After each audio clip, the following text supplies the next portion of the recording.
Bismillahirrahmanirrahim. Assalamualaikum warahmatullahi wabarakatuh. Alhamdulillahirabbil alamin wassalatu wassalamu ala asyrafil anbiya'i wal mursalin wa ala alihi wa sahbihi ajma'in. Subhanaka la ilma lana illa ma 'allamtana innaka antal alimul hakim. Rabbi shrah li sadri wa yassir li amri wahlul 'uqdatam min lisani yafqahu qawli. La haula wa la quwwata illa billahil aliyyil azim. Alhamdulillah, marilah kita sama-sama memanjatkan kesyukuran kepada Allah Subhanahu wa taala kerana masih memberi peluang dan ruang kepada kita berkumpul dalam majlis ilmu yang sangat penting untuk kita sebagai seorang wanita. Semoga keluarga kita terkeluar dari menghukumkan haid dan istihadah ini dengan cara yang salah. Walaupun ada setengah daripada kita telah berhenti daripada haid, tapi sekurang-kurangnya kita bersedia menghadapi sebarang kemungkinan kerana orang yang dah menopause pun berkemungkinan didatangi haid semula. Ataupun setidak-tidaknya kita buat refleksi perjalanan darah kita yang lepas-lepas. Mungkin berlaku kesilapan dalam tindakan kita, terutamanya apabila darah keluar secara tidak lancar ataupun tersekat-sekat. Contohnya hari pertama darah keluar yang sedikit dan terus berhenti. Kemungkinan sesetengah wanita menghukumkan darah tersebut adalah haid, sedangkan darah pun tidak sampai pun 24 jam dalam tempoh 15 hari. Seperti minggu-minggu yang lepas atau dalam siri yang terdahulu, kita dah bincang untuk menghukumkan haid mesti darah tersebut mencukupi 24 jam atau lebih dalam tempoh 15 hari. Jika darah dah berhenti, yang mana masih tidak cukup 24 jam, kita boleh terus beribadat tanpa perlu mandi wajib terlebih dahulu. Jika selepas itu darah keluar semula, kita mesti berhentikan semula ibadat kita. Begitulah yang mesti kita lakukan. Jika dalam tempoh 15 hari itu darah berhenti dan cukup 24 jam dah, kita mesti mandi wajib terlebih dahulu sebelum beribadat. Jika darah yang keluar itu kemungkinan kita perlu mandi wajib berulang kali dalam tempoh 15 hari. Contohnya 2 hari darah yang pertama keluar dah cukup 24 jam. Jadi apabila darah berhenti, kita kena mandi wajib terlebih dahulu sebelum kita menunaikan ibadat. Kemungkinan dalam perjalanan nak sampai ke hari ke-15, kemungkinan hari ke-5 ataupun hari ke-6 keluar lagi darah. Jadi apabila ada darah, ketika itu kita mesti berhentikan semula ibadat kita. Sebab darah itu merupakan manik, iaitu penghalang untuk kita beribadat. Jadi kemungkinan seseorang itu perlu mengulang beberapa kali mandi wajib dalam tempoh 15 hari. Kita sebenarnya tak boleh menunggu. Contohnya 2 hari darah keluar dan berhenti, kita tak boleh tunggu darah akan keluar ke semula. Sebab apabila darah dah berhenti, tidak ada lagi penghalang untuk kita beribadat. Jadi tindakan kita apabila darah berhenti, kita kena mandi wajib. Tapi kalau darah keluar semula, kena berhentikan semula ibadat. Begitulah kemungkinan 2, 3, 4 kali kita terpaksa mandi wajib dalam tempoh 15 hari. Jadi apa yang perlu kita tahu dan kita lakukan apabila kita mandi wajib pada waktu asar, kita mesti qada solat zuhur walaupun kita pasti darah masih ada waktu zuhur dan asar. Begitu juga kalau kita mandi wajib waktu isyak, kena qada solat maghrib, kerana kedua-dua solat ini boleh dijamakkan, iaitu zuhur boleh dijamakkan dengan asar, manakala maghrib boleh dijamakkan dengan isyak. Dan waktu-waktu ini sebenarnya berakhir sama dengan waktu yang kedua. Contoh zuhur, sebenarnya waktu zuhur berakhir sama dengan berakhirnya waktu asar. Sebab itu kalau kita mandi wajib pada waktu asar, kita kena qada solat zuhur. Walaupun masa waktu zuhur darah masih ada. Bila kita cek darah ada lagi, jadi kita tak solatlah zuhur tu. Lepas tu apabila masuk waktu asar pun, di awal waktu asar tu kita cek ada lagi darah. Jadi kemungkinan waktu-waktu yang tertinggal itu, kemungkinan pukul 5 kita cek darah dah tak ada, dah bersih dah. Kita pun mandi wajib pada pukul 5. Sedangkan masa itu dah masuk waktu asar. Tadi masa waktu zuhur kita cek darah masih ada. Tetapi kalau kita mandi waktu asar tu, pukul 5 tu, kita kena qada salat kita yang waktu zuhur itu. Sebab waktu zuhur berakhir sama berakhirnya waktu asar. Sebab zuhur boleh dijamakkan dengan asar. Itu dia. Okey, jadi hari ini kita sambung lagi mengenai istihadah kubra dalam haid, yang mana apabila seseorang wanita yang mengalami haid ataupun keluar darah melebihi tempoh maksimum haid, iaitu lebih daripada 15 hari, ia terbahagi kepada 7 kategori. Yang pertamanya, cuba tengok slide.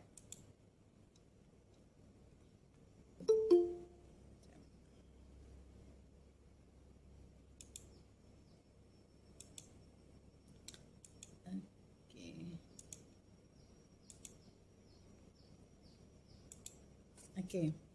Jadi apabila seseorang itu keluar darah melebihi 15 hari 15 malam, ia terbahagi kepada 7 golongan ataupun 7 kategori. Yang pertamanya dikenali sebagai mubtada'ah mumayyizah. Golongan mubtada'ah mumayyizah ini ialah wanita pertama kali datang haid, dan ketika itulah juga darah melebihi 15 hari 15 malam. Dan apabila kita tengok dia tu, ataupun kalau kita berada di tempat itu, kita dapat mengenal pasti darah kuat dan darah lemah. Walaupun pertama kali kedatangan haid, tetapi golongan ini dah tahu dah darah kuat dan darah lemah. Mungkin sebelum ini ibu bapa dia beritahu kepada dia ataupun dia belajar. Jadi golongan ini boleh menggunakan kaedah tamyiz seperti mana yang kita telah masuk minggu lepas tu, kaedah tamyiz. Sebab orang yang boleh mentamyizkan darah boleh menggunakan kaedah tamyiz. Okey. Yang keduanya, kita tengok yang kedua, golongan mubtada'ah ghairu mumayyizah. Golongan mubtada'ah ghairu mumayyizah. Ghairu ni tidak, mumayyizah boleh beza. Yang makna mumayyizah tu maknanya dia boleh beza darah kuat dan darah lemah. Kalau ghairu tidak boleh beza. Itu dia. Jadi golongan mubtada'ah ini golongan yang pertama kali juga mengalami haid dan darah melebihi 15 hari 15 malam, tetapi dia tidak mengenal pasti darah kuat dan darah lemah. Jadi kalau tak dapat mentamyizkan darah, maka dia kena guna kaedah adat. Jadi kaedah adat golongan ini berbeza sikitlah dengan golongan muqtadah. Nanti kita akan bincang satu persatu. Okey, yang ketiga golongan muqtadah mumayyizah. Muqtadah yang tadi mubtada'ah, ni pula yang ketiga ni muqtadah. Muqtadah ini ialah wanita yang pernah mengalami haid dan kali ini darah melebihi tempoh maksimum. Dan dia dapat mengenali darah kuat dan darah lemah. Jadi boleh guna kaedah tamyiz sama seperti mana golongan mubtada'ah. Yang keempatnya dikenali sebagai mu'tadah ghairu mumayyizah. Ghairu, bila ada ghairu tu ingat ghairu ni tidak. Golongan yang sudah beradat dengan haid tapi dia tidak pasti darah kuat dan darah lemah, mungkin tidak ada catatan, ataupun tidak boleh, tidak pandai lagi nak membezakan ataupun tak perasan. Ataupun memang darah satu warna. Jadi apabila tidak dapat mentamyizkan darah, maka untuk menyelesaikan haid dan istihadah itu kena guna kaedah adat. Itu dia. Ada 4 golongan dah. Golongan yang kelima dikenali sebagai mutahayyirah mutlaqah. Mutahayyirah mutlaqah ini, mutahayyirah tu maksudnya kebingungan. Dia tak kenal pasti darah kuat dan darah lemah. Lepas tu tadi kita kata kalau tak dapat mentamyizkan darah kena guna kaedah adat. Apabila kita nak rujuk kaedah adat untuk menyelesaikan masalah dia ni, yang mutahayyirah ni, dia tak ingat pula ada haid yang terdahulu. Jadi tak kenal pasti darah satu hal dah. Sebab kita ada 2 kaedah saja untuk menyelesaikan darah, menyelesaikan haid dan istihadah. Yang pertama kaedah tamyiz. Kaedah tamyiz ni apabila dia dapat membezakan darah boleh guna kaedah tamyiz. Kalau tak dapat membezakan darah, dia kena rujuk pula kepada kaedah adat. Tapi golongan mutahayyirah mutlaqah ini, bila nak rujuk kepada adat, dia tak ingat pula adat haid yang terakhir dia. Jadi tak boleh nak guna belaka kaedah. Kaedah tamyiz tak boleh guna, kaedah adat pun tak boleh guna. Dia tak boleh menghukumkan haid dia 15 hari, hari ke-16 dan seterusnya sehingga 15 hari pula istihadah. Tidak. Dia tak boleh guna kaedah tu, memang salah. Tidak ada dalam mana-mana kitab dan tidak ada mana-mana ulama yang membincangkan haid 15 hari. Itu dia. Kecuali dia dah beradat dengan haid dia 15 hari. Baru boleh. Tapi kalau dia tak pernah pun mengalami haid 15 hari, dah tak boleh menghukumkan darah tu, haid tu 15 hari, istihadah 15 hari, tak boleh. Itu je. Jadi golongan mutahayyirah mutlaqah ni, apabila tidak dapat dah nak buat rujukan kaedah adat, dia ada kaedah khusus bagi dia. Sebab dia ni seorang yang dah tak tahu kala dah. Apa benda ni nak menghukumkan haid dia tu. Itulah yang kita bimbang berlakunya. Tambah-tambah di bulan Ramadan ini. Kalau seseorang itu dikategorikan sebagai golongan mutahayyirah mutlaqah dalam bulan puasa ni, memang teruk. Sepanjang-panjang sebulan-bulan Ramadan tu dia kena berpuasa dan dia kena qada semula sebulan lagi secara berterusan. Selagi masih ada darah lah, maksudnya darah dia berterusan. Contohnya hari bulan pertama, bulan Januari contohnya, darah dia tu keluar berterusan dah. Tapi dia telah menghukumkan 15 hari haid, 15 hari istihadah. Bulan kedua pun sama. Darah berterusan, dia pun menghukumkan yang sama. Jadi apabila kemungkinan orang dah war-warkan ni tak boleh kira macam tu, dia pun nak kira balik haid dia bulan pertama. Sebab tak boleh nak kira sekarang ni. Sebab haid dia tidak dapat ditentukan lagi. Bermula dengan hari keluar darah yang pertama yang bersambung sehingga hari ke-16 tu. Jadi kalau kata nak abaikan yang dulu, nak kira dari sekarang ni tak boleh. Dia kena selesaikan dulu yang bulan Januari tu. Itu dia. Itu yang susahnya. Ada kawan kita masuk ke dak hari ni Ana. Kemungkinan sebab kalau kita nak selesaikan masalah. Contoh yang ustazah bagi saat ni tu, yang darah keluar dari bulan pertama. Bulan Januari tu dah lebih dah. Maknanya berturut-turut sampai sekarang. Bila dia mari beritahu kepada kita, warna darah tak tahu, tak pasti, mungkin sehari je, hari ke-18 setiap bulan tu darah kuat. Lepas tu tak tahu berapa hari. Bila tak tahu, kita tak boleh menghukumkan dengan kaedah tamyiz. Bila tak boleh hukumkan dengan kaedah tamyiz, kita kena guna kaedah adat. Kita tanya dia, ada haid sebelum bulan Januari, mungkin bulan 12. Kalau bulan 12 tak keluar, tak ada haid, kita rujuk kepada bulan November. Jadi kena ingat. Jadi dia kata tak pasti juga berapa hari, tak tahu. Mungkin 11 hari, mungkin 13, mungkin tak tahu. Jadi bila tak tahu tu, bermakna sekarang ni kita tak boleh nak hukumkan lagi kita ni berada dalam haid ke istihadah. Jadi apabila kita tak boleh menghukumkan haid dan istihadah, sebenarnya bila kaedah khusus yang ulama beri tu, bila tak tahu haid ke istihadah, dia berada dalam keadaan ihtimal.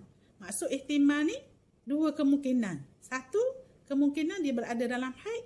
Yang keduanya, dia kemungkinan berada dalam suci. Jadi bila berada dalam keadaan ihtimal, dia kena melakukan ibadat seperti mana orang suci. Boleh berpuasa, boleh semayangnya, kena tawaf. Maknanya ibadat-ibadat tu boleh dilakukan. Dan dalam masa yang sama, dia tidak boleh melakukan perkara-perkara seperti mana orang berada dalam keadaan haid. Iaitu tak boleh baca Quran, kecuali yang dalam solat sahaja. Yang kedua, pegang Quran pun tak boleh, masuk dalam masjid pun tak boleh. Seperti mana orang dalam keadaan haid. Bermakna tadi kita kata dia kena berpuasa. Jadi dia kena berpuasa lah selagi dia tak dapat menentukan keadaan dia sekarang ni. Sebab dia nak menentukan keadaan sama ada dia berada dalam haid ataupun istihadah, dia kena selesaikan dulu haid dia dari bulan Januari. Itu dia. Jadi kita bimbang inilah yang berlaku untuk mengelakkan kita berada dalam keadaan mutahayyirah. Jadi mutahayyirah ni ada 3. Satu, mutahayyirah mutlaqah ni memang dia dah ingat langsung. Tak boleh nak rujuk terus. Jadi bila tak boleh nak rujuk terus, sepanjang-panjang yang dia berada dalam keadaan darah yang sentiasa keluar tu, maknanya dia kena puasa, dia kena solat, dan dia tidak boleh membaca Quran seperti mana orang yang dalam keadaan haid itulah. Itu dia. Yang kedua, golongan mutahayyirah yang kedua ni, iaitu mutahayyirah yang dia ingat bilangan haid dia terdahulu. Dia ingatlah mungkin 7 hari. Tapi dia tak ingat tarikh bila. Itu pentingnya catatan perjalanan haid kita. Itu dia. Sebab kalaulah terjadi macam ni, bila kita nak buat rujukan, memang susah. Ya dah. Sebab sebenarnya mutahayyirah mutlaqah ini, ulama memberi contoh orang yang mungkin baik daripada sakit gila. Ya dah. Dia tak masa keluar darah ataupun masa dah sedar dah ni, dia tak ingat pun haid yang terdahulu. Sedar-sedar haid tu dah ada. Jadi dia dalam keadaan kebingungan. Haid ni yang dia sedar sekarang ni berada hari ke berapa dah. Ya dah. Itu yang ulama buat kaedah mutahayyirah mutlaqah. Jadi orang yang mengalami masalah seperti ini, yang tidak boleh nak buat rujukan, sama menggunakan kaedah yang sama. Okey, jadi yang ketujuhnya iaitu mutahayyirah yang ketiga, yang dia ingat tarikh haid. Dia ingat tarikh haid yang terdahulu tu. Tarikh dia berapa hari bulan. Tapi dia tak ingat bilangan. Ini pun ada kaedah dia macam mana nak selesaikan. Tapi kita nak beri peringatan supaya kita ni tidak tergolong dalam keadaan mutahayyirah. Macam-macam mana pun maknanya kena ingatlah haid yang terdahulu. Kita tak boleh andai-andai. Haid kita dulu 11 hari rasanya. Bila rasanya tu bukan yakin lah. Ya dah. Kita nak yang yakin. Itu dia. Okey, jadi ada 7 golongan sebenarnya yang apabila seseorang itu mengalami darah yang berpanjangan melebihi 15 hari 15 malam.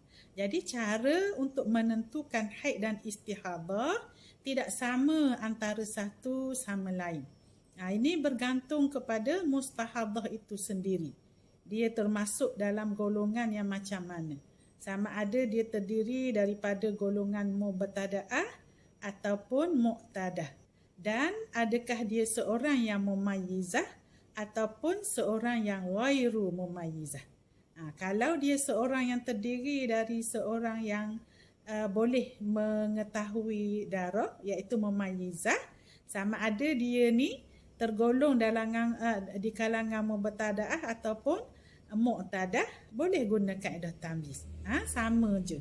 Tapi kalau dia ni tidak dapat membezakan darah, iaitu dikenali sebagai ghairu mumayyizah, maka kena guna kaedah adat. Itu dia.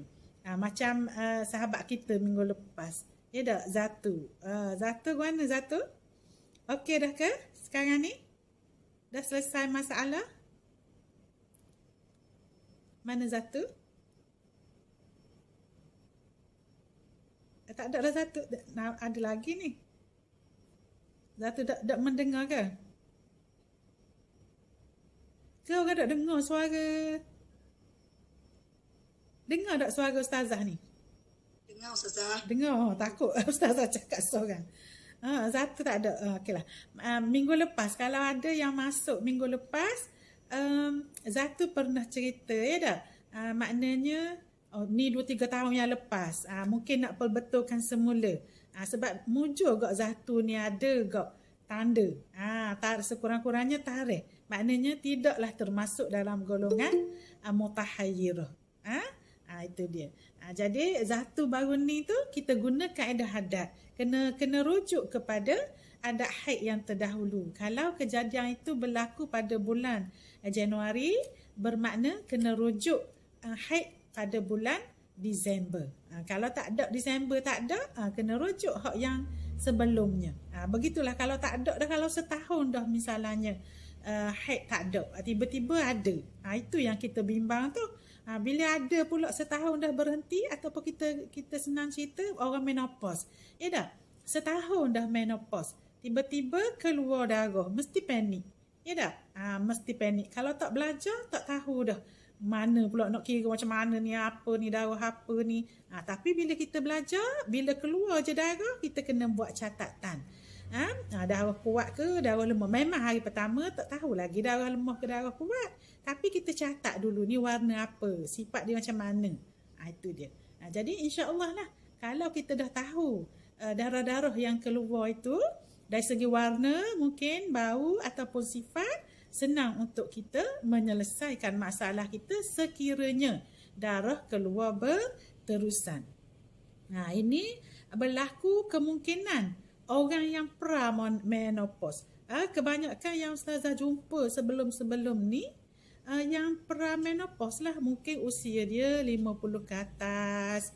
Dan doktor pun beritahu, ni mungkin nak menuju kepada menopause lah. Darah menjadi tidak menentu, kadang keluar, kadang berhenti lama 6 bulan, lepas tu mari pula sikit-sikit, tapi lebih daripada 15 hari.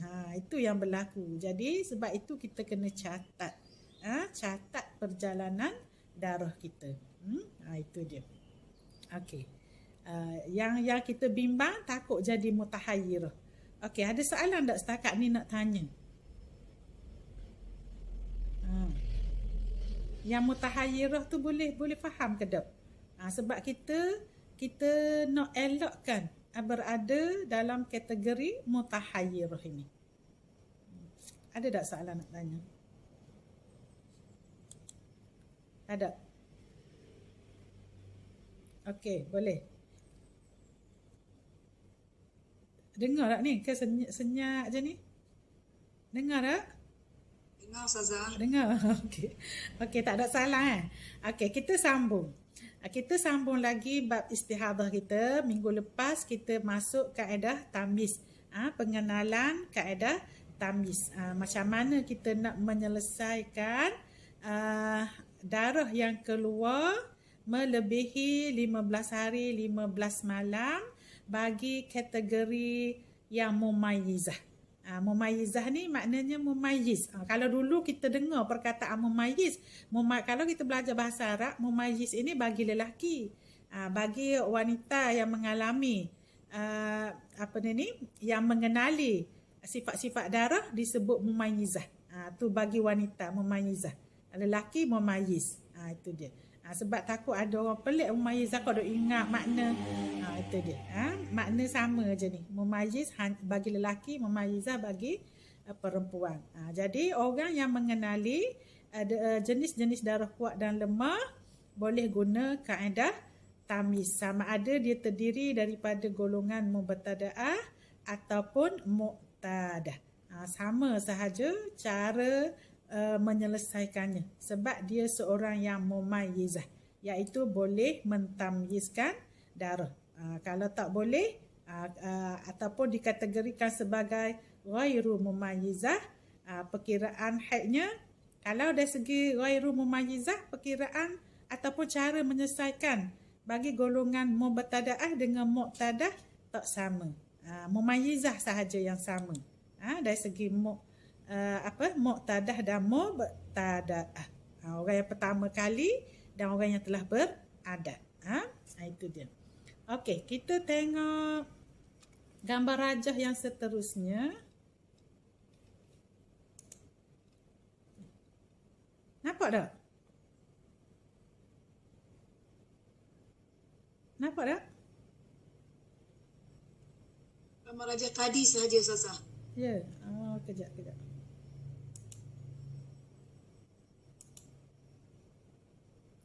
Ni. Kejap ni.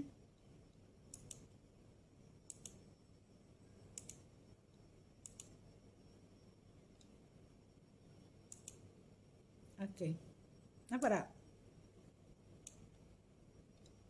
Nampak. Okey. Berdasarkan gambar rajah, hari pertama keluar darah merah. Jadi kita nak tengok sinilah.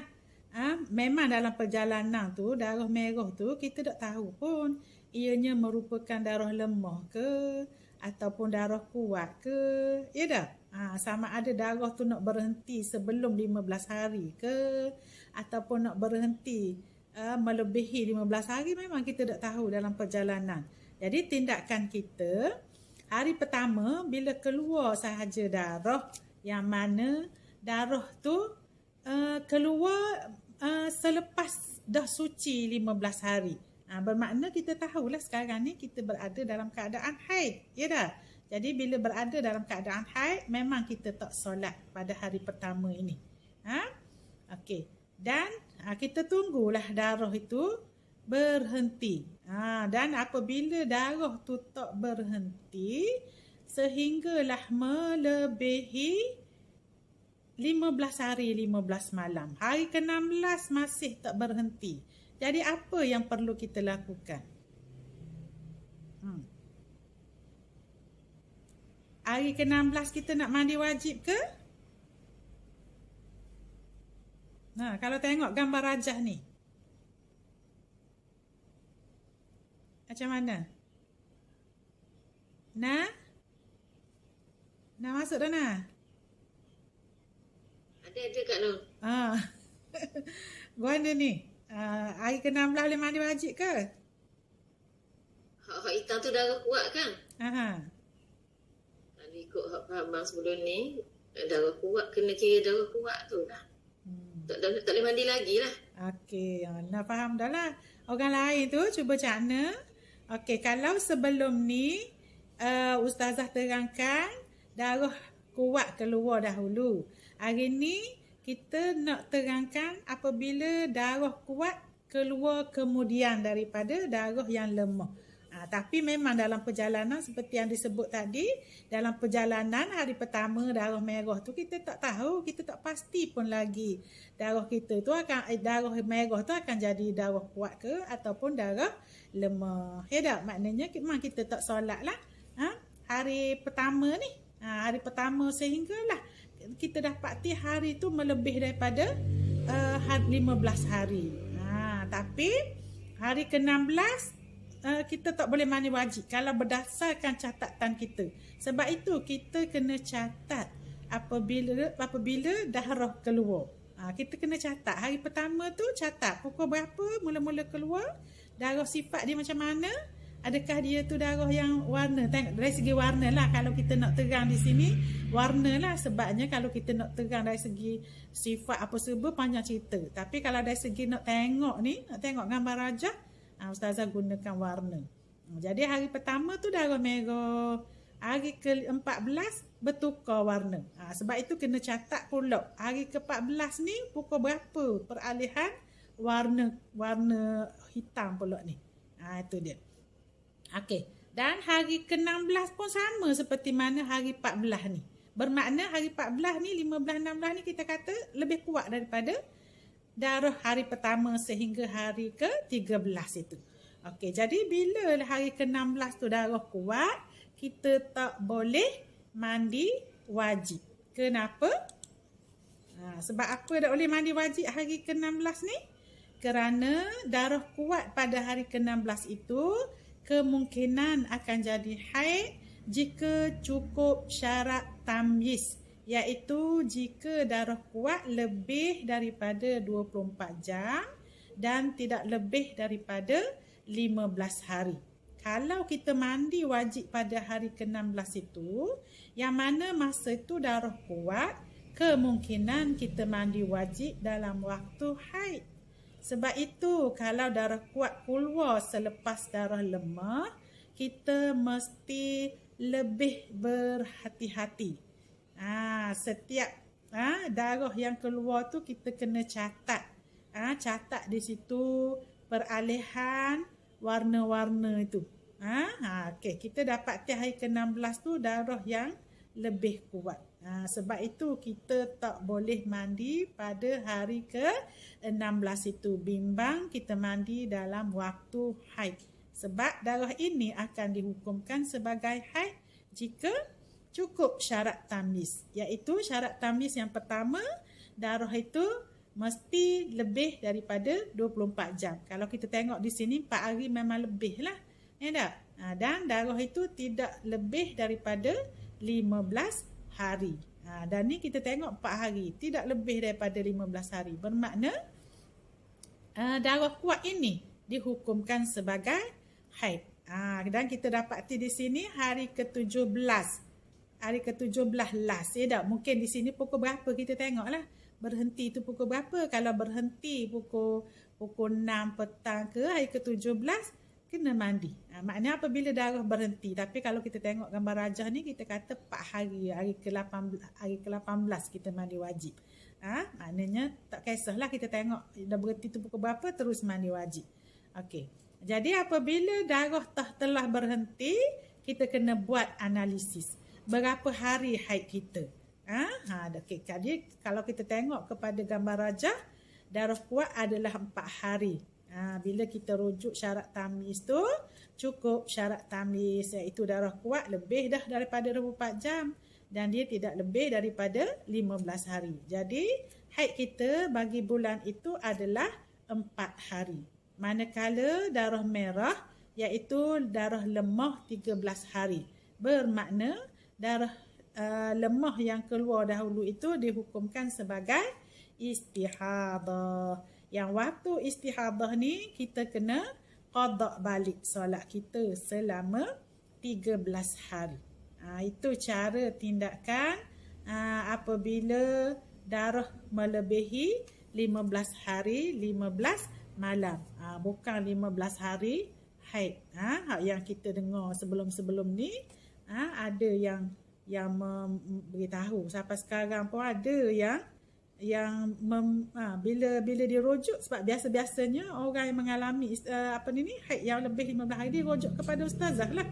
Jadi ustazah pun beritahu kalau gitu, kalau lebih 15 hari haid, yang selebihnya adalah istihadah. Ramai ustazah pun pernah dengar tahun ni lah, pernah dengar maknanya. Itu dia. Itulah kita nak elakkan daripada menghukumkan haid dan istihadah ni dengan cara yang salah. Itu dia. Jadi haid dia hanya 4 hari sahaja yang merah. Okey, ada soalan nak tanya tak?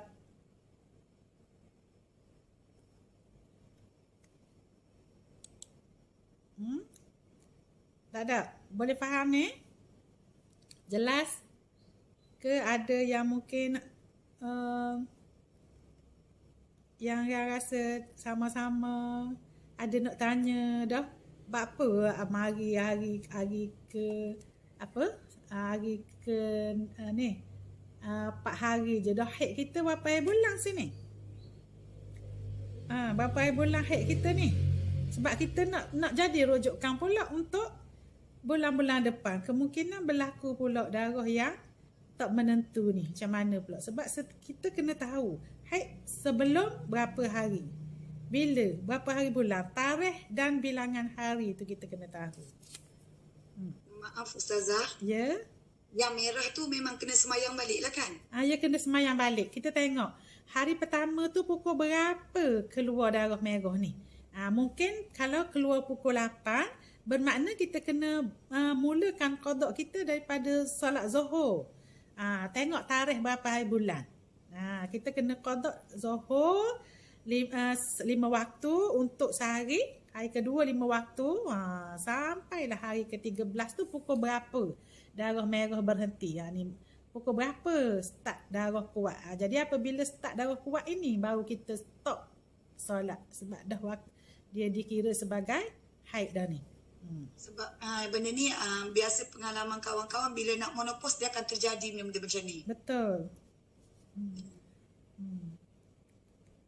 Apa ni darah keluar tak menentu warna pun. Ya. Kadang-kadang dia apa cair sikit, coklat orang kata, lepas tu ketul-ketul. Itulah kita kena catat. Setiap peralihan warna, ya dah. Peralihan warna bukan kita catat hari sahaja. Tapi ni hari ke-14 ni pukul berapa tu darah kuat tu. Itu kena catat. Okey. Okey, ada lagi soalan? Ada dah. Okey, kita teruskan. Mungkin dalam perbincangan kita ni ada fakta ataupun perkara-perkara penting yang perlu diulang semula ataupun yang sentiasa Ustazah ulang semula supaya kita betul-betul faham. Yang pertamanya mengenai fatrah dan juga naqah. Yang keduanya macam mana kita nak tahu haid itu bersambung antara hari ke-15 dengan hari ke-16. Kita kena betul-betul faham supaya kita tidak tersalah menggunakan kaedah. Kita tengok balik contoh perbezaan haid 15 hari yang menggunakan kaedah takwim dan contoh istihadah kubra yang menggunakan kaedah tamyiz atau kaedah adat. Kita tengok yang pertama contoh haid 15 hari. Okey. Tengok slide. Dia ada gambar rajah 1 dan gambar rajah 2. Ini gambar rajah 1 ini menunjukkan haid dia tu 15 hari, iaitu hari ke-16 itu merupakan istihadah sughra. Manakala gambar rajah yang kedua menunjukkan berlakunya istihadah kubra. Minggu lepas tu Ustazah dah terangkan dah sebab apa dinamakan sughra dan kubra ini supaya kita mudah memahami. Sebabnya kalau kita sebut istihadah saja ya dah mungkin keliru, tapi nak bezakan. Kalau istihadah yang berlaku dalam suci disebut istihadah sughra. Kalau istihadah yang berlaku bersambung dengan hari 15 dan ke-16 kita sebutkan istihadah kubra. Supaya kita mudah membezakan. Itu dia.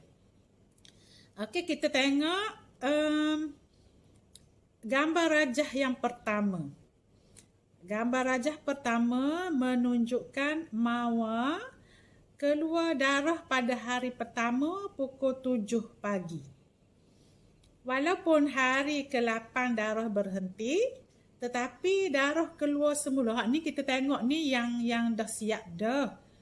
Yang dah siap dah. Tapi kalau kita berada di tempat mawa ni, nanti Ustazah akan cerita apa tindakan kita dalam perjalanan tu. Tu penting juga ya tak? Maknanya kalau kita tengok yang dah siap saja, kita tak cerita hak yang tindakan tu, kemungkinan kita terlalai juga ni. Kita tak faham. Itu dia. Okey, walaupun hari ke-8 darah berhenti, tetapi darah keluar semula pada hari ke-15. Dan apabila berlaku macam ni, kita tengok tempoh maksimum 15 hari haid bagi Marwah ni tamat pada hari ke-16 pukul 7 pagi. Barulah cukup 360 jam, iaitu cukup 15 hari 15 malam. Itu dia. Okey, jadi dalam perjalanan tu hari ke-8 tentulah Marwah tu mandi wajib dah sebab darah dah berhenti. Tapi hari ke-15 waktu maghrib contohnya, ataupun tak kira lah waktu apa-apa, tapi kita maghrib lah. Waktu maghrib tu Marwah dapati ada lagi darah, mungkin warna yang lemah-lemah, ada lagi coklat-coklat. Jadi apabila ada lagi coklat sebarang warna yang keluar dalam tempoh 15 hari, tetap dikira haid. Itu dia, walaupun darah tu darah yang lemah pada hari ke-15, masih lagi dikira haid. Jadi Marwah tak boleh solat lah pada waktu maghrib tu. Tak boleh solat sebab keluar pada waktu maghrib saat ni kan. Okey. Dan bila Marwah tengok catatan dia, pukul 7 hari pertama keluar darah, 7 pagi. Bermakna tempoh maksimum akan tamat pada 7 pagi juga hari ke-16. Itu dia. Jadi darah yang keluar pada waktu maghrib itu dikira haid lagi. Itu dia. Dan Marwah dapati darah itu berhenti setakat tu je. Maknanya bila isyak tu nak tengok, Marwah cek tak ada dah. Waktu isyak. Bermakna waktu maghrib itulah sahaja yang keluar. Jadi berapa hari haid Marwah ni? 15 hari. Bermakna haid Marwah adalah 15 hari. Walaupun dah mandi wajib pada hari ke-8, Marwah kena ulang semula mandi wajib pada hari ke-15 itu. Lepas maghrib tu, kalau dia nak solat isyak, kena mandi wajib dulu sebelum solat isyak tu. Bila dah didapati darah benar-benar dah berhenti dah. Itu dia. Jadi kalau kita tengok, ya. Kalau dia datang masa waktu hari pertama tu, hari maghrib, maghrib kan, hari pertama dia datang maghrib kan. Bermakna dia mandi hari ke-16 lah maghrib kan. 16 maghrib 16 lah. Hari ke-16 hari lah ke-16. Maghrib. Tadi kan kata hari ke-15. Takut. Mandi wajib. Mandi wajib. Betul lah, maksudnya dia habis dah kan. Masa maghrib tu dia dah habis. Dia dah dah suci dah. Jadi dia nak semayang isyak pula, dia kena mandi wajib lah semula untuk semayang isyak. Hari ke-15 tu. Tapi kalau ikut 15 hari 15 malam tu hari ke-16 lah tak? Kalau dia mari masa waktu maghrib hari pertama. Tapi tadi kan kita buat contoh pukul 7 pagi. 7 pagi. 7 pagi. Jadi waktu 15 hari dia berakhir pada hari ke-16 7 pagi. Ya tak? Kak Nur tanya 7 AM tak? Hari ke-16 7 pagi lah. Waktu berakhir dia. Okey.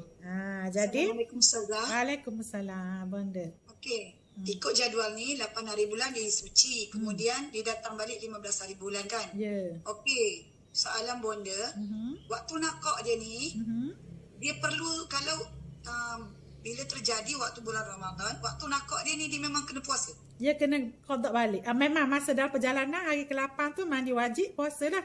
Puasa, tiba-tiba hari ke-15 tu keluar darah semula. Jadi bila kira-kira darah yang keluar pada hari ke-15 itu haid, bermakna hari ke-9, 10, 11, 12, 13, 14 tu haid lah. Jadi dia kena qada balik solat dia. Puasa dia. maknanya solat dia tak kena qada lah kan? Solat dia tak payah qada waktu haid. Tak payah. Sebab kadang-kadang dia waktu begini. Waktu kadang-kadang orang tu dia datang 12 hari. Tapi tiba-tiba 7 hari bulan tu dia dah habis seperti mana jadual ni kan.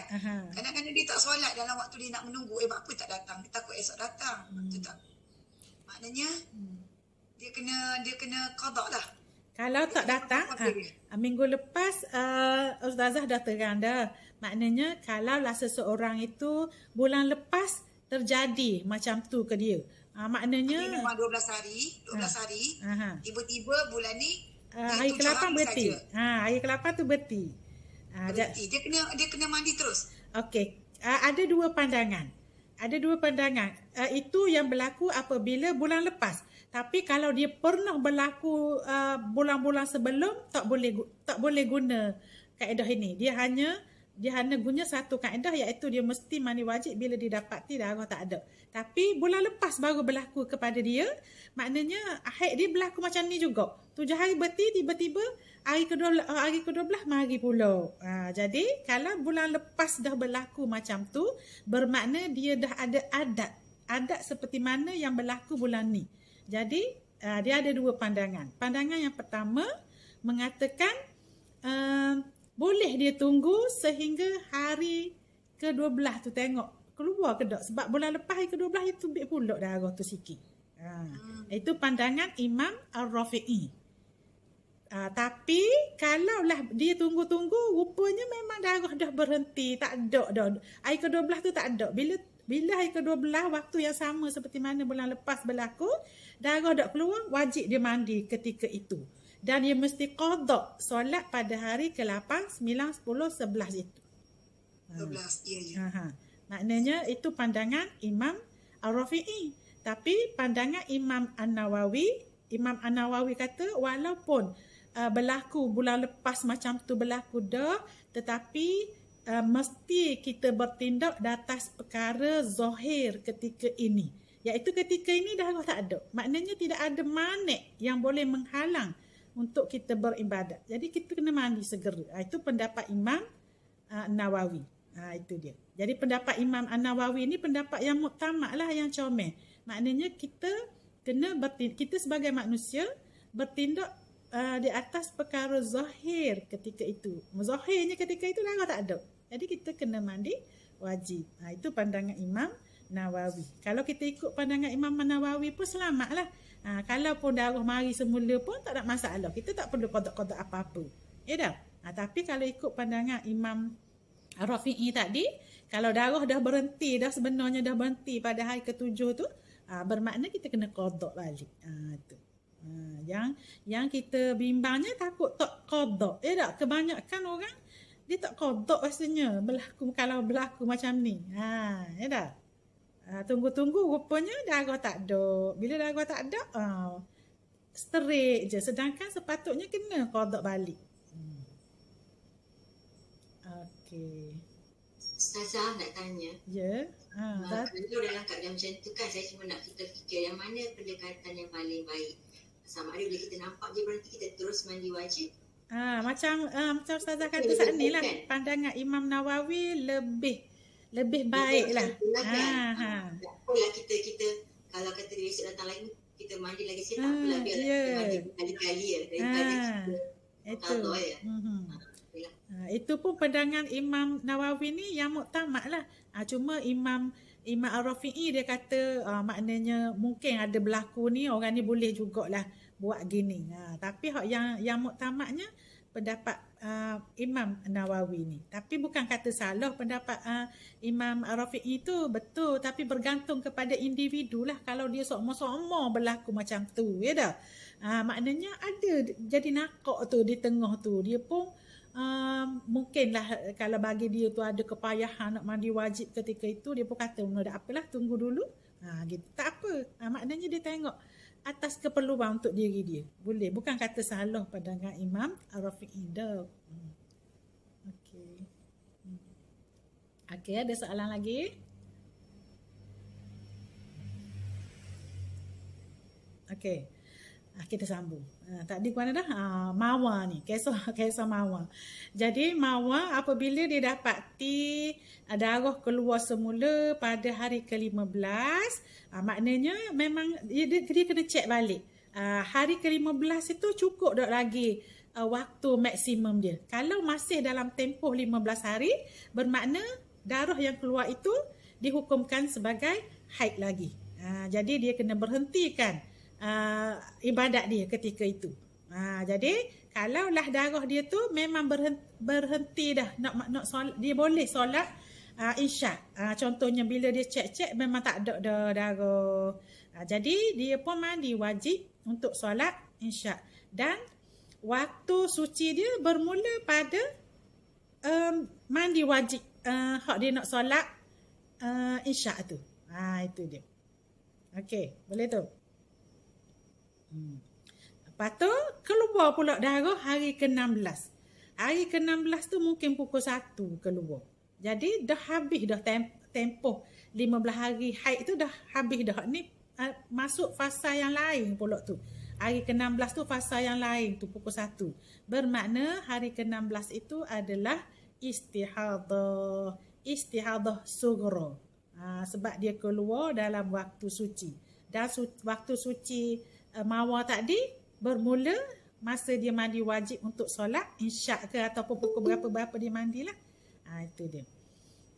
Jadi senanglah kita nak tahu hari ke-16 tu bukan istihadah kubra sebab dia tak bersambung. Hari ke-15 dengan hari ke-16 tu tak bersambung, dia ada gap dah. Situ darah dah berhenti dah. Okey. Dan kita tengok yang gambar rajah kedua. Gambar rajah yang kedua tu kita tengok nama apa? Maya. Kak Nubi nama Maya. Maya keluar darah sama seperti mana mawar pukul 7. Pukul 7 pagi juga. Dan berhenti pada hari 8. Hari ke-8 tu dah bersih. Tak ada darah dah. Dia memang seperti macam mawar jugalah. Maknanya bila tak ada darah, dia pun mandi wajib. Mandi wajib tiba-tiba maghrib hari ke-15 sama seperti mawar keluar darah. Jadi dia kena berhentikan solat dia. Solat maghrib tu tak boleh lah. Tak boleh beribadat. Tapi darah dia tak berhenti. Berbeza dengan mawar tadi. Mawar darah dia berhenti. Maknanya masa maghrib sahaja yang ada darah. Lepas tu tak ada. Tapi Maya ni darah tak berhenti. Lepas maghrib tu terus keluar sehinggalah bersambung dengan hari ke-16. Hak ni baru dikira haid yang melebihi 15 hari dan bersambung dengan hari ke-16. Yang mana keadaan Maya ini kena guna kaedah tamyiz ataupun kaedah adat yang sedang kita bicarakan. Itu dia. Jadi bila ditamyiz, mungkin dah darah kuat Maya 7 hari, iaitu darah kuat, darah hitam tu. Dah. Hari ke-15 tu darah lemah, mungkin dah coklat ataupun kalau merah pun merah lah. Lebih lemah daripada hari pertama sehingga hari ke-7. Itu dia. Walaupun darah keluar semula hari ke-15 seperti mawar, tapi darah Maya ni bersambung dengan hari ke-16. Jadi Maya kena guna kaedah tamyiz, bukan kaedah takwim. Mawar hanya guna kaedah takwim. Sebab apa? Sebab darah dia tu mengikut takwim. Takwim maksimum dia 15 hari. Ya dah? Berhenti dalam tempoh 15 hari. Itu dia. Tapi Maya bersambung. Jadi Maya guna kaedah lain. Sama ada kaedah tamyiz ataupun kaedah adat. Kalaulah warna sama, contohnya hari ke-15 tu warna hitam jugalah. Sama seperti mana hari pertama hingga hari ke-7 tu. Jadi dia Maya kena guna kaedah adat. Itu dia. Okey, boleh faham tak setakat ni? Jelas dah?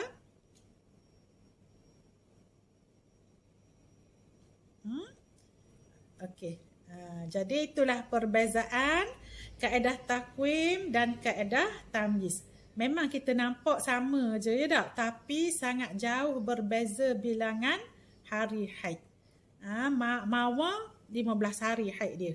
Tapi Maya hanya 7 hari sahaja. Itu dia.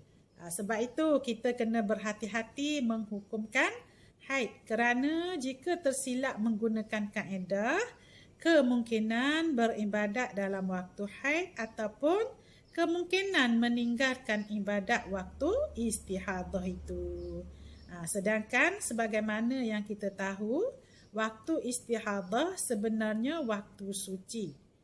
Cuma keadaan cuma berada dalam keadaan berhadas sahaja.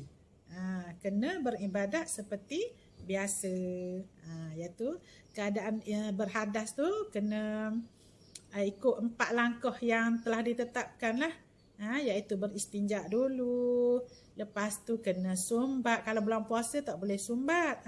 Itu kalau yang biasa. Dan bagi orang yang mungkin kalau sumbat berlaku kesakitan yang amat sangat ataupun memudaratkan diri dia pun tak boleh sumbat. Ni bagi orang yang tidak ada apa-apa, dia wajib sumbat. Lepas tu berkemas ketat-ketat, lepas tu bersegera berwuduk dan bersegera solat. Itu 4 langkah yang perlu dilakukan bagi orang yang berhadas.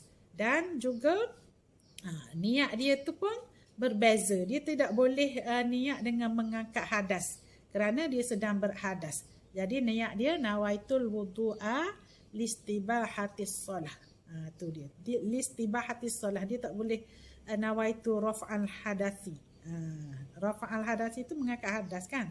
Sebab dia dalam keadaan berhadas. Okey, jadi dalam siri yang dulu pun Ustazah ada terangkan keadaan orang yang istihadah ni juga ada 2. Satu, dia mungkin istihadah dia tu tidak berterusan, tidak sama-sama keluar. Mungkin dalam keadaan yang tertentu sahaja. Contohnya, kalau dia ambil wuduk, kalau dia solat maknanya dan lagi dia solat. Jadi apabila dalam keadaan macam tu dia tak boleh berwuduk seperti mana orang yang daimul hadas. Orang yang sentiasa berhadas tu. Dia kena berwuduk seperti biasa, tak perlu sumbat. Tapi kalau orang yang memang bila dia keluar semua, maknanya setiap kali ada rasa, dia rasa benda tu keluar, darah tu keluar. Maksudnya dia kena sumbat. Dan dia kena berwuduk seperti mana orang yang berada dalam keadaan daimul hadas. Itu dia. Okey. Ustazah tak faham ni. Bermakna 15 hari bulan yang jadual Maya ni dia istihadah. Maya tu memang dia berada dalam keadaan istihadah kubra lah. Kita namakan 15 hari bulan tu pun. Semua sekali daripada hari pertama. Dari hari pertama sehinggalah hari ke-16 tu. Bila hari ke-16 tu, dia kena buat analisis. Analisis tak boleh kata haid dia tu 15 hari. Sebab darah hari ke-15 dengan hari ke-16 tu bersambung. Jadi bila darah hari ke-15 bersambung, bermakna dia kena guna kaedah yang khusus. Iaitu sama ada kaedah tamyiz ataupun kaedah adat. Ada dalam keadaan haid. Bila berada dalam keadaan haid, solat tak pernah qada kan? Kena qada puasa sahaja. Itu. Okey. Ustazah, macam ni. Katakanlah 1 hingga 7 hitam. Lepas tu 8 hingga 15 tu dia pun dia tak ada benda. Jadi dia pun puasa, dia pun sembahyang. Tiba-tiba hari yang ke-15 tu isyak tu ada. Isyak tu je ada. Jadi hari yang ke-16 tu dia habis. Esok kan dia habis pukul 7 pagi. Okey. Lepas tu dia pun tengok 16 tu tak ada. Betul. Tiba-tiba lepas tu hari 15 tu apa ni? Saya kata dia ada tak dia? Okey. Lepas tu hari 16 ni dia pun tak ada okey. 17 baru dia ada. Tapi tak apa yang tu sebab dia dah putus Ustazah.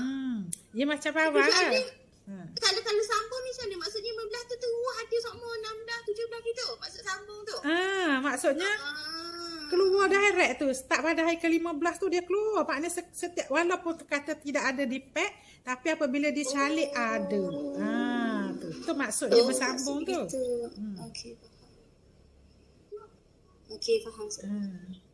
Macam yang jadi pada saya hari tu kan Ustazah. Bersambung tu satu kan. 2 bulan setengah tu. Memang ada. Yang saya tanya minggu lepas tu kan. Ya. Saya dah tahu dah nak kena buat macam mana dah. So nanti kalau jadi lagi macam tu, dah boleh faham lah. Tu Alhamdulillah. Ada lah ikut kan jadi walaupun dah lama, sebenarnya catat korek-korek ada maklumat tu kan. Kalau tak ada susah juga saya ni. Memang.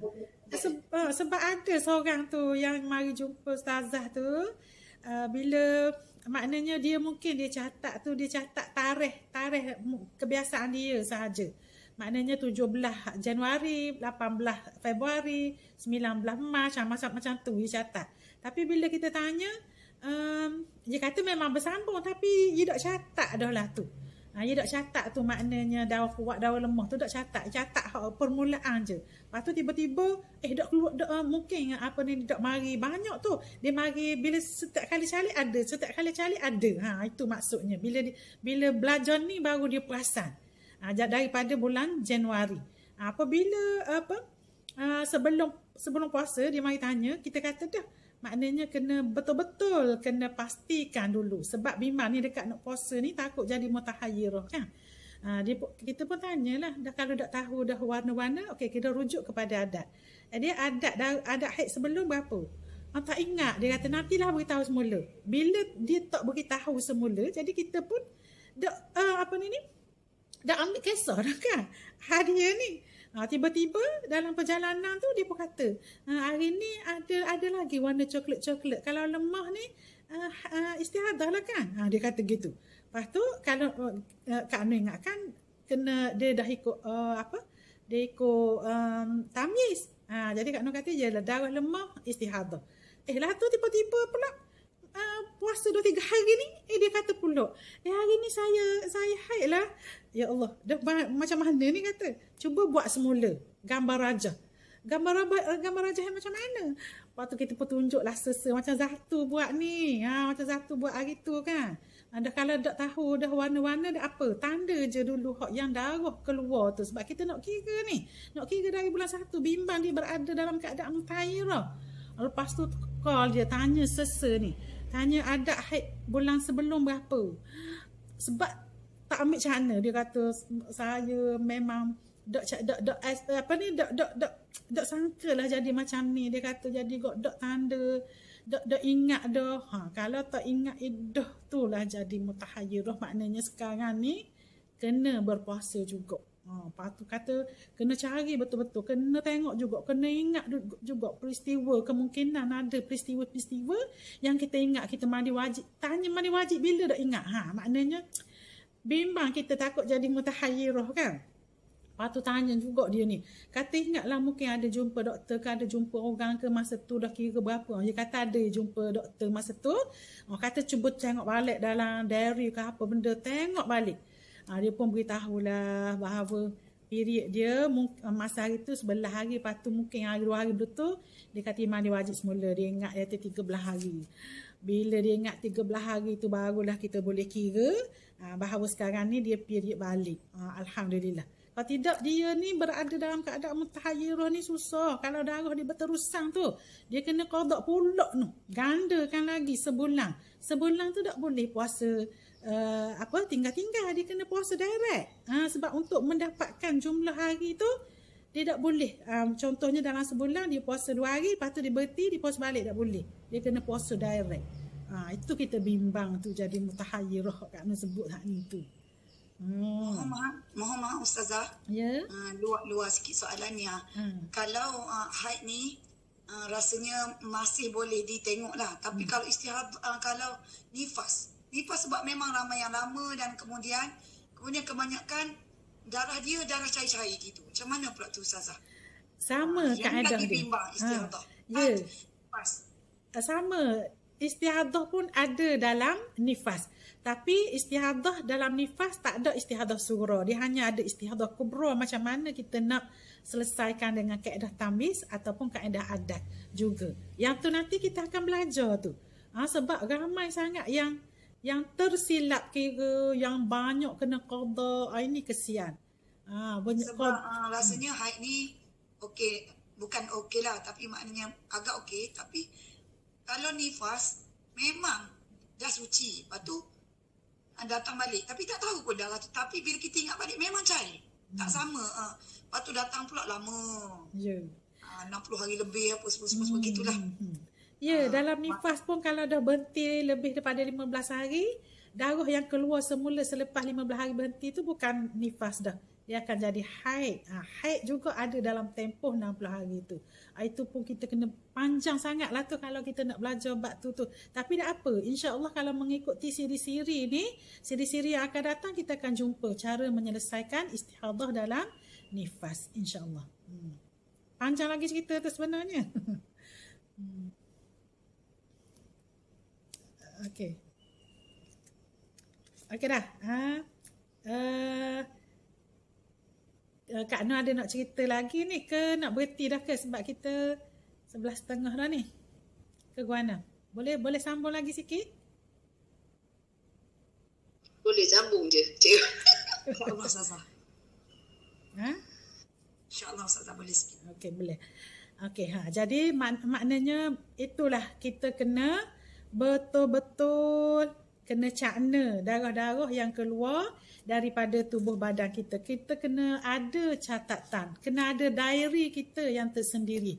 Jadi Kak Nung datangkan dua contoh Mawa dan Maya ni supaya kita boleh bezakan kita berada dalam keadaan yang macam mana, sama ada dengan dalam keadaan Mawa ataupun Maya. Yang dalam keadaan Mawa tu maknanya haid dia maksimum 15 hari. Sebab darah yang keluar pada hari ke-16 itu dah melebihi tempoh maksimum haid. Iaitu lebih dah daripada tempoh 360 jam. Manakala Maya ni pula darah dia bersambung dengan 15 dan 16. Sebab 15 tu masih lagi tempoh maksimum haid kan. Tapi dia bersambung. Itu masalah bersambung tu.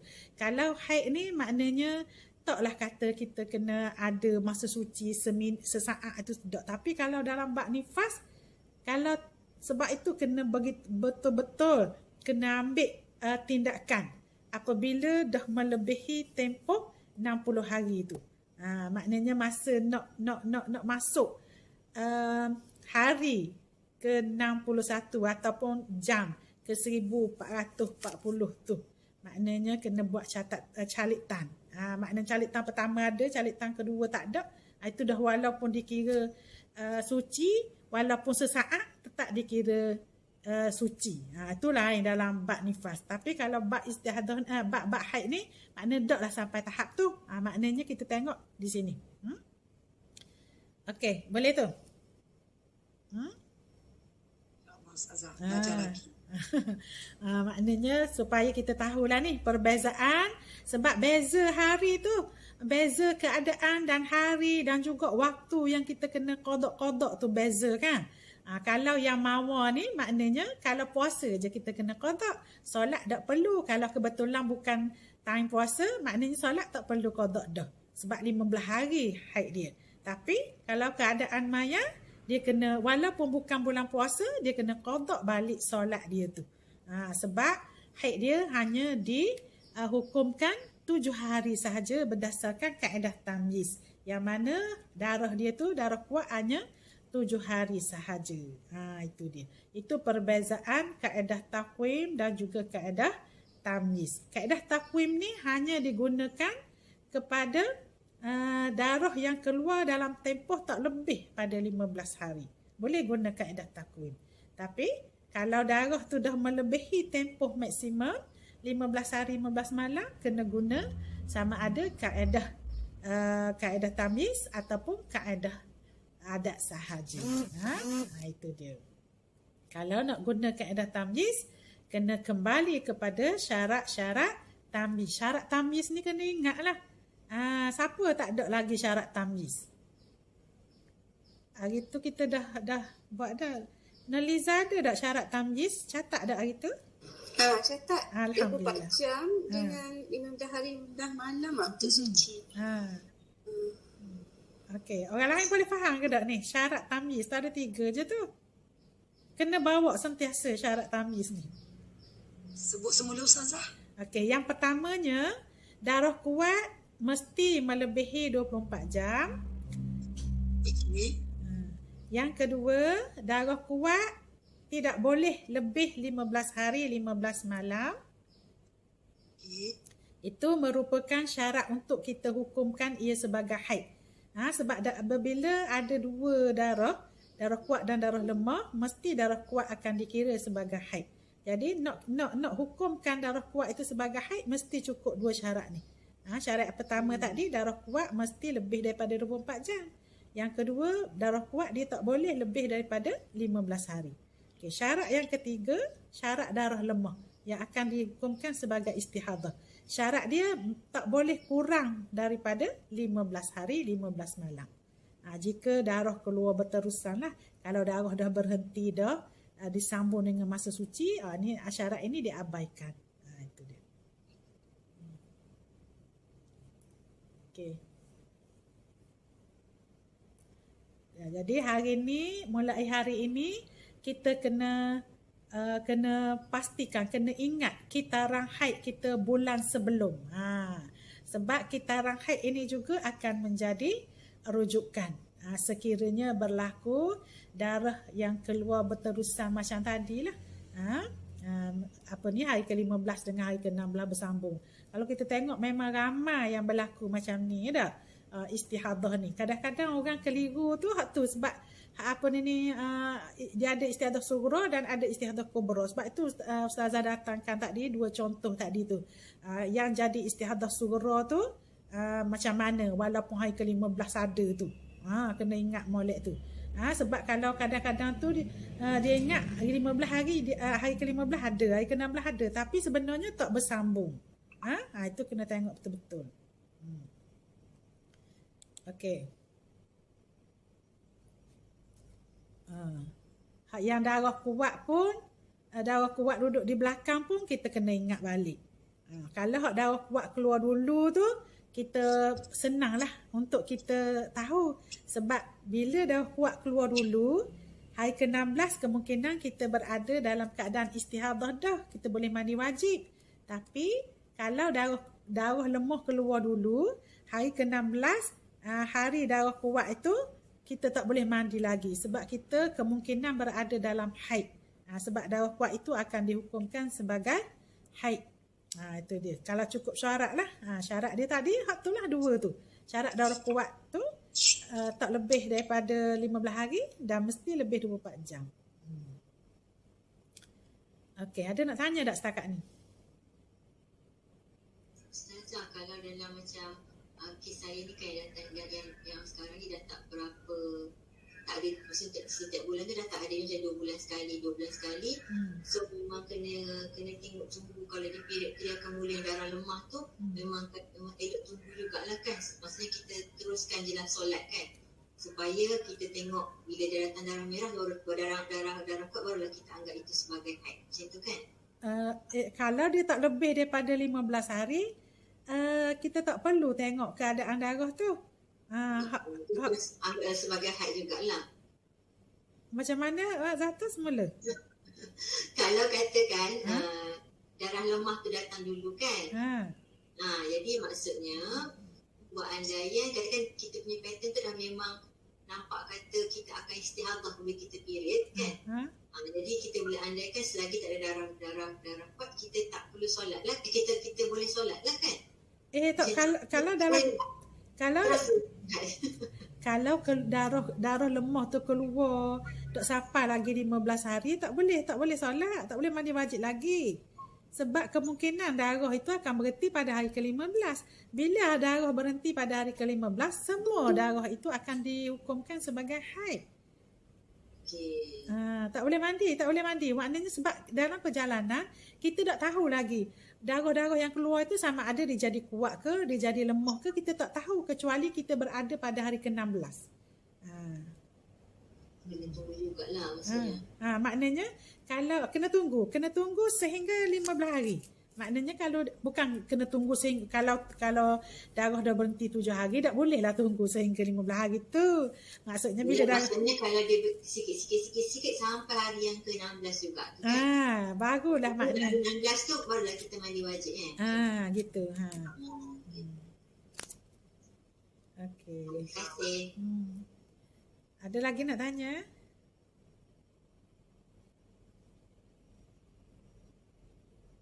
Hak yang kita hak yang kita kena hati-hati tu apabila darah kuat keluar kediang. Maknanya kemungkinan darah kuat itu keluar pada hari ke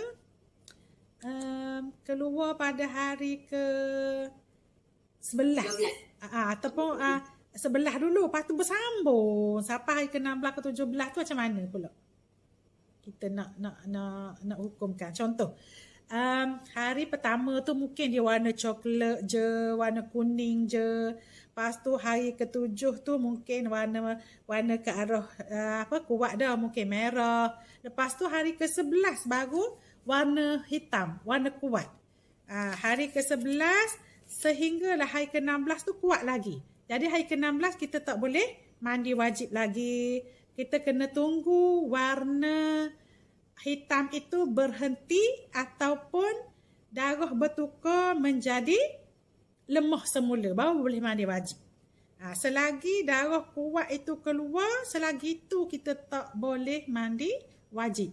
Kecuali apabila darah kuat itu dah melebih pula 15 hari. Contoh tadi. Hari ke-11 baru darah kuat. Darah kuat sehinggalah hari ke-24. Hari ke-24 darah kuat dah lebih lagi 15 hari. Hari ke-26 baru lebih 15 hari. Maknanya hari ke-11 keluar darah kuat, hari ke-26 kuat lagi. Hari ke-16 hitam. Hari ke-16 kuat. Jadi hari ke-16 kuat itu baru kita boleh mandi wajib semula. Bila hari ke-26 kita mandi wajib, kita kena kira semula. Tengok balik. Adakah darah kuat ini boleh ditamyiz? Faham tak Kak Nur cakap ni? Faham tak? Faham. Okey. Jadi hari ke-11 baru keluar darah kuat kan? Okey, jadi hari ke-11 baru keluar darah kuat. Hari ke-26 baru hari ke-15 kan? 11, 12, 13, 14, 15, 16, 17, 18, 19, 20, 21, 22, 23, 24, 25. Hari ke-26, hari ke-16. Okey, jadi hari ke-26, hari ke-16, hari ke-26 baru kita boleh mandi wajib. Tapi, adakah kita nak hukumkan darah hitam itu sebagai haid? Haid lah. Tak. Sebab dah lebih dah kan hari ke-16. Tapi kan kita start haid tu sebelah kan Ustaz kata tadi. Itu kalau darah kuat itu tidak lebih daripada 15 hari. Hak ni pula darah kuat ni lebih 15 hari ni. Maknanya sekarang kalau katakan hari pertama sampai hari ke-15 tu dikira darah haid. Maknanya kalau hari pertama hingga ke-15 walaupun ada cair ke ada pekat ke ada apa sampai 15 hari dikira darah haid kan. Yeah. Tapi kalau katakan macam hari 1 sampai 10 tu biasa darah biasa. Lepas tu hari ke-11 tu darah pekat sampai hari ke-16 itu dikira daripada hari pertama sampai hari ke-16 ke-17 tu dikira istihadah ke? Tak urus. Kalaulah darah kuat kemudian kuat keluar kemudian kita tengok hari ke-16 daripada hari pertama tu adakah darah kuat hari ke-16 tu. Kalau darah kuat kita tak boleh mandi wajib lagi hari ke-16 tu dan kita tak boleh pun lagi menghukumkan haid kita berapa hari pada hari ke-16 tu. Sebab yang nak dihukumkan haid ni adalah darah kuat sekiranya darah kuat itu dia tak lebih daripada 15 hari. Masalah sekarang yang lebih daripada 15 hari ni. Maksudnya hari pertama sampai hari 10 tu macam darah dia biasa-biasa. Macam darah gengan kan. Yeah. Lepas tu bila masuk hari ke-11 tu darah pekat. Darah hitam tu, jadi dia sampai ke hari ke berapa tu dia kira macam mana tu, yang tu yang tak faham. Ya, ramai orang tak faham gitu. Okey, macam ni dengar molek dah. Okey, kalau hari pertama sehingga hari ke-16 tu, kita tengok hari ke-16 tu darah kuat ke darah lemah. Kalau darah lemah kita boleh mandi wajib dah. Okey, habis dah cerita tu kan. Okey, yang jadi masalahnya hari ke-16 tu darah kuat.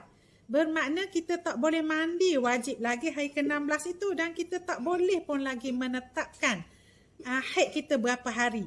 Tak selesai lagi haid kita ni. Jadi hari ke-16 tu kita tengok hari ke berapa darah hitam. Kalaulah hari darah hitam tu bermula hari ke-11, bermakna kita kena tengok hari ke-16 darah hitam, iaitu pada 26, hari ke-26. Hari ke-26 baru kita boleh mandi wajib dan barulah kita kena buat analisis semula dari hari pertama.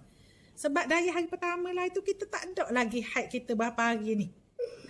Jadi apabila kita buat analisis hari ke-26 bahawa darah hitam tak boleh dihukumkan sebagai haid sebab dia lebih 15 hari. Kan hari ke-26 tu hari ke-16 hitam. Jadi kita nak hukumkan darah hitam tu sebagai haid tak boleh. Bermakna kita tak boleh guna kaedah tamyiz. Kita kena guna kaedah adat. Bila kita guna kaedah adat, kita tengok haid kita bulan yang terakhir. Kalau bulan terakhir kita 7 hari, bermakna bulan sekarang ni hari ke-26 ni baru kita nak tentukan balik haid kita. Hari ke-16 tu tak boleh lagi nak tentukan. Jadi apabila kita tentukan haid kita berdasarkan adat bulan lepas, kalau bulan lepas haid kita 5 hari, bermakna bermula hari ke-6 sehingga hari sekarang ni, hari ke-26 merupakan istihadah. Kita kena qada balik solat kita tu dan puasa kita 6, 7, 8, 9, 10, 11, 12 sampai hari yang ke-25. Hari 26 tu kita dah mandi wajib dah ni. Kita dah ready berada dalam keadaan istihadah dah. Tu dia. Faham tak? Hukum tamyiz tadi terbatal kerana darah hitam melebihi 15 hari. Ya, betul. Maksudnya sekarang ni normal kita 7 hari. Okey, kita kena haid kan. Lepas tu kalau katakan yang selepas pada tu, yang kes tadi kan, lepas daripada tu kita kira darah istihadah lah kan. Ya. Maknanya kita ikut secara hukum akal kita lah kan. Ikut itu. Sebab kita tak pernah mengalami tu yang payah nak faham tu. Ya. Jadi Ustazah nak tanya, tapi ketika hadapi tu dia tak boleh mandi hari ke-16. Ya, maknanya sampai hari ke-26 tu dia tak mandi. Dia tak semayang, dia tak mandi wajib hari ke-26 tu. Maksudnya dia kena tunggu juga sampai habis tu baru dia boleh mandi. Yelah, maksudnya sampai maksimum iaitu 11 sampai 15 tadi lah, 26 tu baru dia kena tengok semula ke belakang. Lepas tu dia pun kena guna adat supaya lepas tu jadi dia pun kena kotor semula yang tadi itulah yang banyak tu kan. Daripada hari yang ke-8 hingga hari ke-26 tu kan. Sebab darah hitam keluarkan dia. Itu jadi masalah. Jadi kita belajar ni, kita ingat bila hari 16 tu mandi je lah walaupun hitam. Kita ingat gitulah kan. Itulah maknanya kena hati-hati. Sebab tu kena ada catatan tu, penting sangat catatan. Maknanya. Faham setakat ni tu. Nanti dia ada kaedah dia. Ulama' dah mendatangkan kepada kita kaedah macam mana kita nak hukumkan sekiranya keadaan darah hitam tu lebih 15 hari. Kalaulah contohnya dia mari 2 kala gitu tak apa ya tak? Maknanya 2 tahap tu. Tahap pertama lemah, tahap kedua kuat ataupun tahap pertama kuat, tahap kedua tu lemah. Tak ada masalah. Hak yang jadinya kemungkinan tahap pertama kuat, tahap yang kedua pula, darah kedua pula darah lemah. Lepas tu hak yang ketiga pula mari kuat pula.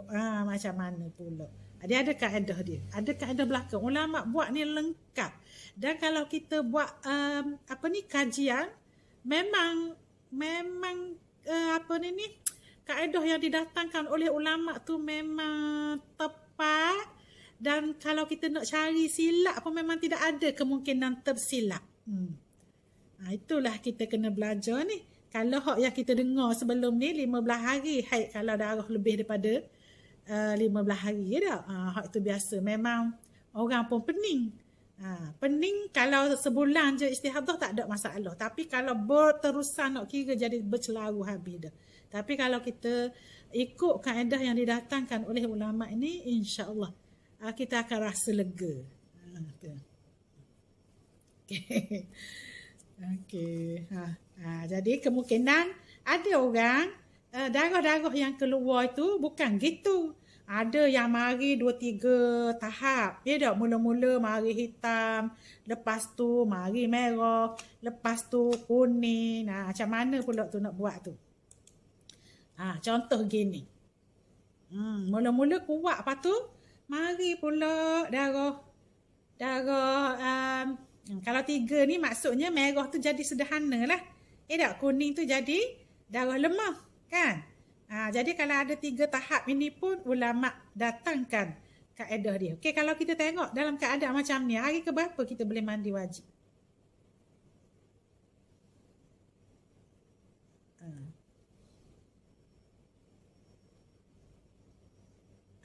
Hari ke berapa boleh mandi wajib tu?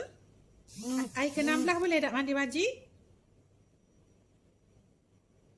Siapa nak jawab? Belajar lagi Ustazah. Belajar. Bukan hari ke-18 kena mandi. Sebab 17 tu ada lagi. Okey, tadi Kak Nur kata kalaulah hari ke-16 itu darah lemah, kita mesti mandi wajib. Bermakna hari ke-16 tu kan darah lemah, darah kuning. Darah paling lemah di antara darah-darah tu kan. 3 hari darah hitam kuat. Lepas tu diikuti dengan darah yang kedua kuat. Hari tu ros tak ada dah. Warna-warna darah yang disepakati dalam mazhab kita. Ros ada tak hari tu? Minggu lepas. Baru masuk ni, baru dapat tahu ni. Okey. Baru join. Okey. Sekali lebih baru join ni. Jadi dalam mazhab kita, ada mazhab Syafi'i, dia ada 5 tahap darah. Yang pertama, darah paling kuat iaitu warna hitam. Kita nak tahu darah kuat tak kuat ni, dia ada 3 unsur. 3 elemen yang perlu kita ambil kira. Yang pertamanya dari segi warna, yang keduanya dari segi sifat. Sifat tu likat, pekat tu. Yang ketiganya dari segi bau. Ada 3 elemen tu. Jadi kalau kita nak kata darah yang paling kuat iaitu gabungan ketiga-tiga unsur tu lah. Unsur warna, unsur sifat dan unsur bau. Kalau ada belaka tu, bau yang kuat, bau busuk dan likat, dari segi sifat likat, dari segi warna pula warna hitam, makna tu darah yang paling kuat. Dan dari segi warna pula ada 5. Yang pertama paling kuat hitam, yang diikuti dengan warna merah semakin lemah. Yang ketiga warna perang. Kalau warna perang ni warna koko lah kita kata dah. Kita ni warna koko biasa kita sebut kan, orang Terengganu. Yang keempat warna kuning. Yang kelima warna tanah ataupun disebut warna keruh. Selagi ada warna tu, warna yang lemah, warna keruh. Ada 5. Jadi kalau kita tengok jadual yang dibuat oleh ulama-ulama atau ustaz-ustaz, kalau tengok macam ni bermakna hitam tu paling kuat lah. Merah tu sederhana sebab ada darah lemah lagi. 5 yang kuning tu lemah. Itu dia. Kalau ada 2 saja, hitam dan merah, mungkin kita kata hitam tu darah kuat, yang merah tu darah lemah. Tak? Sebab ada 2 je, kuat dengan lemah je lah. Tapi kalau ada 3, merah tu akan jadi sederhana. Itu dia. Jadi kaedahnya apabila hari ke-16 darah tak berhenti tu, bila darah dah melepasi 360 jam, kita tengok selepas 360 jam tu adakah darah lemah ataupun darah kuat. Tu je. Kalau darah lemah, kita boleh mandi wajib dan kita buat analisis. Kalau darah hari ke-16 darah kuat, kita tak boleh mandi wajib lagi. Itu kaedah itu kita kena pegang. Okey, tadi kita cerita 2 tahap. Okey, ni kita tengok contoh 3 tahap darah. Kuat, lemah dan kuat, sederhana dan lemah. Okey, apabila ada 3 tahap, bermakna 2 tahap boleh digabungkan. Iaitu kuat dan sederhana boleh digabungkan dengan syarat. Ada syarat juga. Yang pertama, syarat gabungannya iaitu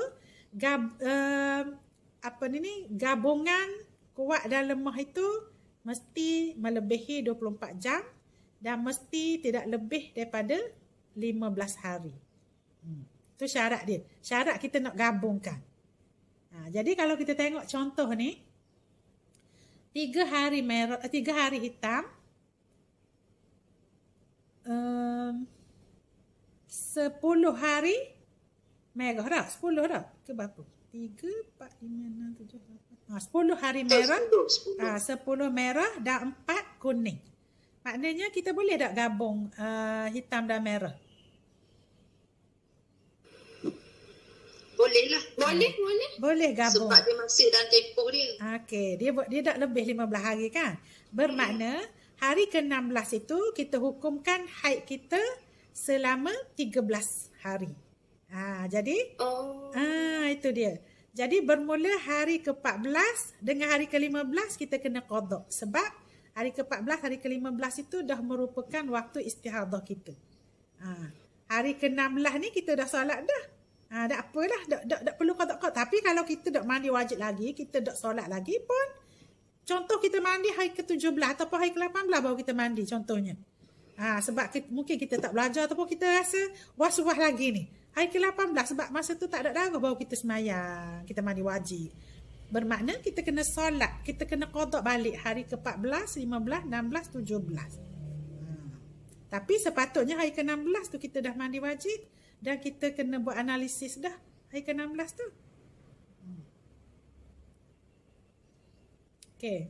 Ustazah, kalau kata kita buat kita tak nak fikir macam tak nak fikir macam risau kan, takut nak banyak-banyak qada. Macam tu hari 16 kita mandi je lah wajib kan. Ya. Tengok hari kalau darah lemah terus je mandi hari ke-16 tu. Ustazah, katalah kuning tu ia hanya sampai hari yang ke-18 je. Lepas tu hari 16 tu memang mandi dah lah.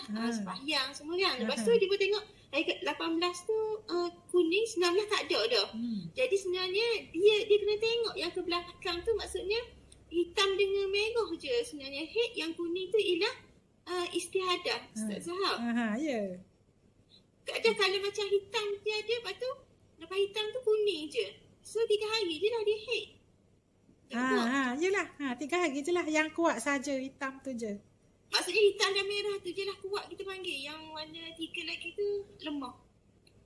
Dia ikut turut tang lah. Kalau macam dia ada 2, bermakna darah hitam yang kuat. Kalau dia ada 3 tahap, maksudnya tahap tengah tu dia kemungkinan boleh jadi haid dan boleh jadi istihadah.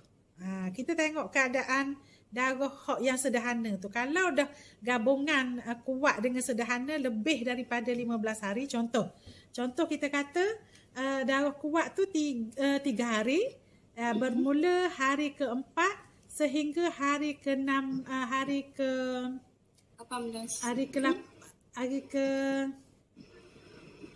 contohlah kita kata nak jadi 15 hari, 14. Contoh 2 hari hitam. 2 hari hitam, 14 hari merah. Hari ke-16 tu kuning. Tapi kalau kita nak gabungkan hitam dengan merah tu, dia lebih pada 15 hari. Tak boleh gabung lah maksudnya. Tu.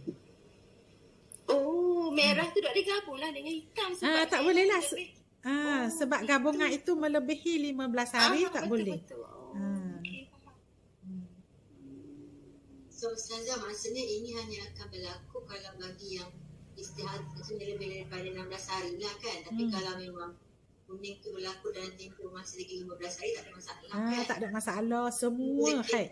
Ini semua bila berlaku kita ada istilahnya perpanjangan kan. Okay, so dia adalah pula hukumnya kalau gabung warna-warna tu ya. Tu. Okay. Nur, Ya. rasa boleh berhenti dah ni. Kek kau opening kek dia orang. Banyak pula Yelah dah. ibu. Okey. Maknanya kita Banyak ni boleh ni. kita pergi sesa supaya maknanya kita faham satu-satu. Sebab sebenarnya banyak sangat ulama datangkan contoh, datangkan kaedah untuk kita selesaikan. Kita sepatutnya rasa bersyukurlah. Patut kena belajarlah sebab zaman dulu tu kita tak belajar.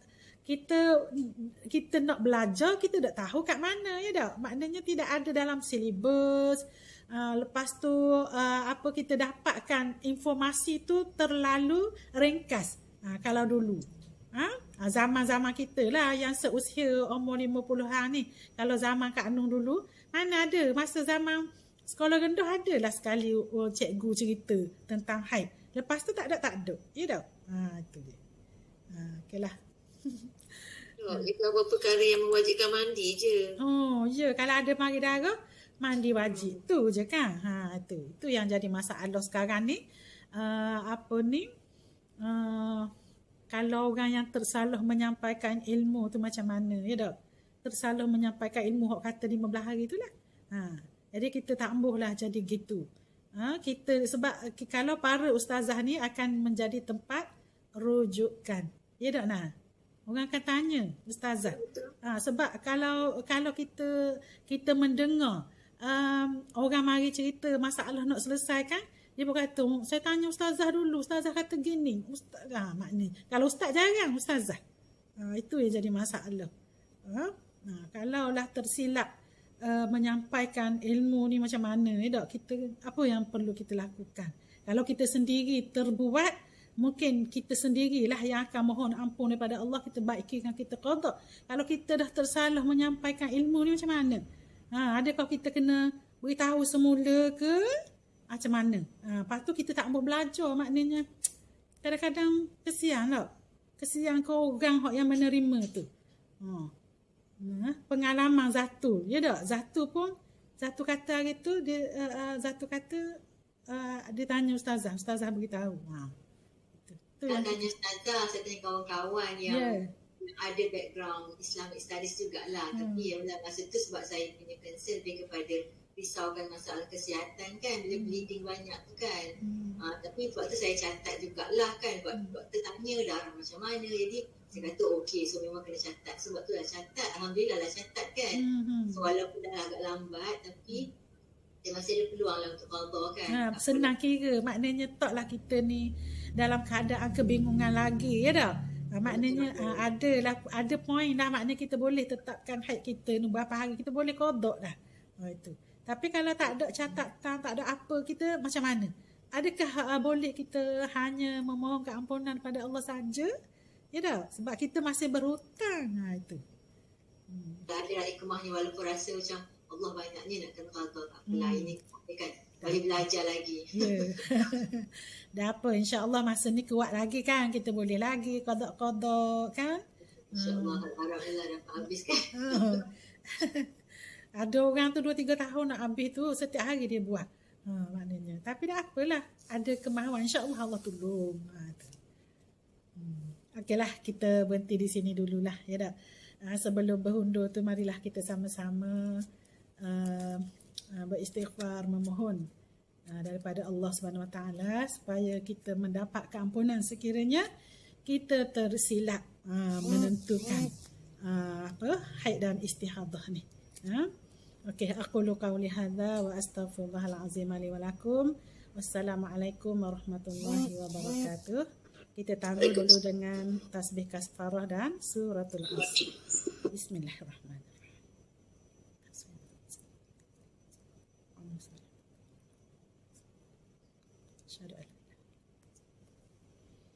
Assalamualaikum warahmatullahi wabarakatuh.